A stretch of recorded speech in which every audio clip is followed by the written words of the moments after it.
তো আপনারা হয়তো এমন সমস্যার সম্মুখীন হয়েছেন যে আপনারা চিন্তা করেন সারাদিনে অনেকগুলো কাজ করে ফেলবেন, কিন্তু দেখা যায় যে কাজ শুরু করার পরে সময় হুড় করে চলে যাচ্ছে। আবার এমন হয় যে দু একটা কাজ করার পরে দেখা যায় যে দিন শেষ হয়ে গেছে। তো সত্যি কথা বলতে আমিও এরকম সমস্যার সম্মুখীন হইতাম। তারপরে আমি কয়েকটা রাস্তা আর কি খুঁজে বের করি যাতে এই সমস্যা বারবার না পড়তে হয়। তো সেই ওয়েগুলা আর কি ফলো করার ফলে মোটামুটি ভালোই একটা রেজাল্ট পাইছি। তো আপনাদের সবাইকে আমার চ্যানেলে স্বাগতম। আসসালামু আলাইকুম, আমি আফিফুল হোসেন। তো এই ভিডিওতে আমি কথা বলবো আমার কয়েকটা ভালো অভ্যাস সম্পর্কে, যেগুলো আমাকে আরো প্রোডাক্টিভ করে তুলতে সাহায্য করেছে। তো প্রথমে যদি আমার একটা অভ্যাসের কথা বলতে হয়, সেটা হচ্ছে নিজের কাজগুলা নিজে সবসময় করার চেষ্টা করা। ছোটবেলা থেকে আমার মাথার মাঝে ফ্যামিলি থেকে আর কি এই জিনিসটা ঢুকিয়ে দেওয়া হয়েছে যে বড় হইতে থাকলে নিজের কাজগুলা নিজে করতে হয় এবং আত্মনির্ভরশীল হতে হয়। তো নিজের কাজ বলতে আর কি কিছু ছোট ছোট কাজ, যেমন বিছানা গোছানো, মশারি টাঙানো, নিজের কাপড়গুলা ধোয়া, নিজের কাপড়গুলা ভাঁজ করে রাখা, এরকম কিছু ছোট ছোট কাজগুলা আর কি ছোটবেলা যদি করা হয় তাহলে বড় বেলায় দেখা যায় এগুলার ইম্প্যাক্ট খুব ভালোভাবে পড়ে। তো আমিও সেই কাজগুলাই ছোটবেলা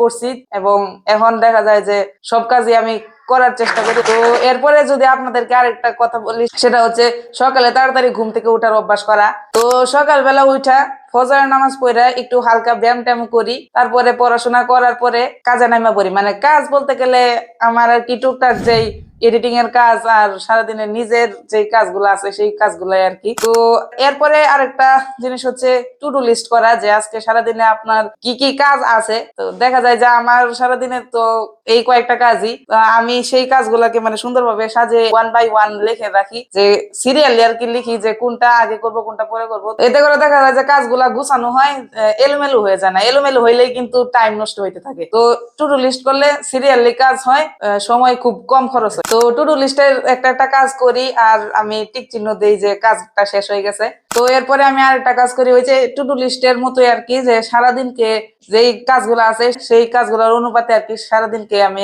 কয়েকটা ভাগে ভাগ করে নেই, যে এই সময় এই কাজ করব, ওই সময় ওই কাজ করব। তাতে দেখা যায় যে সারাদিনে নিজের পরিবারকেও সময় দিতে পারি, কাজও করতে পারি, নিজেকেও সময় দিতে পারি, সবগুলো আর কি মেনটেন হয়। তো এরপরে আমি আরেকটা জিনিস ফলো করি, সেটা হচ্ছে যে সারাদিনে আমার যেই দায়িত্ব বা যেই কাজগুলো মাস্টলি করতে হবে সেই কাজগুলাকে আর কি আমি বেশি প্রায়োরিটি দেই আর আগে ভাগে করার চেষ্টা করি। যে সারাদিনে তো অনেক সমস্যা আসতে পারে, কোথাও যাইতেও হইতে পারে, এটা তো আর বলা যায় না, কিন্তু মাস্টলি তো আমার এই কাজগুলা করতে হবে, সেই কাজগুলো আর কি আমি আগে ভাগে করে ফেলি। এতে করে আর কি দেখা যায় যে আমার কাজও কমপ্লিট হয়ে গেল আর আমার অন্যান্য জায়গার সময় দিতে পারতেছি। তো এভাবে আর কি আমি আমার কাজগুলা সারাদিনে করার চেষ্টা করি যাতে সবগুলা কাজই আমার পূরণ হয়ে যায়। তো আপনারাও এই ওয়ে গুলা ফলো করতে পারেন, তাহলে দেখা যাবে যে আপনারা অনেক প্রোডাক্টিভ হয়ে যাবেন এবং আপনাদের সারাদিনের সব কাজ আগে ভাগে শেষ করতে পারেন। তো আজকের ভিডিওটা যদি ভালো লাগে থাকে তাহলে লাইক কমেন্ট শেয়ার করে দেবেন এবং পরবর্তী ভিডিওর আমন্ত্রণ জানিয়ে আজকের মতো আসসালামু আলাইকুম।